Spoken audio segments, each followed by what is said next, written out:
তো আমি কিছু বলার আগে তোমরা একবার ভিডিওটা দেখে নাও। আচ্ছা তোমরা কি শুরু করেছো যে আমার নাকি লিঙ্ক ভাইরাল হয়েছে? আচ্ছা যে ভিডিওটা ভাইরাল হয়েছে 52 সেকেন্ডে, সেই ভিডিওটার সাথে মেয়েটার সাথে আমার মুখটা একটু মিলিয়ে দেখো তো। তোমরা তো নিজেরাই কমেন্টে আমাকে কালো কালো বলে গালাগালি করো, তাহলে মেয়েটার গায়ের রংটা তো আমার থেকেও ফর্সা, সেটা একবার মাথায় আসছে না? সেই পার্থক্যটা বুঝতে পারছো না? আর মেয়েটা যেখানে মুখে হাত দিয়ে আছে, মেয়েটার হাতের উপরে ঠোঁটটা উঠে এসছে।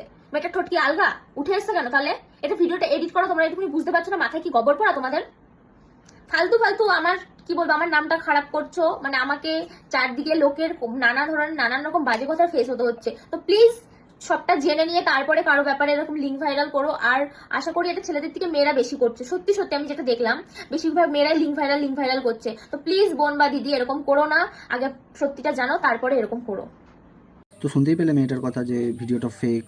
তো সোশ্যাল মিডিয়ায় দুদিন ধরে দেখছি মানে মানুষ যাচ্ছে তাইভাবে পোস্ট করছে ভিডিও ভাইরাল, লিঙ্ক ভাইরাল। ভাই তাদের উদ্দেশ্যে একটা কথাই বলবো, যেসব ভিডিও বা জিনিস পোস্ট করার আগে না একবার দেখে নিস কোনটা রিয়েল কোনটা ফেক, তারপর পোস্ট করিস। শুধুমাত্র ভিউসের আসার এইসব এরকম পোস্ট করার কোনো দরকার আছে বল?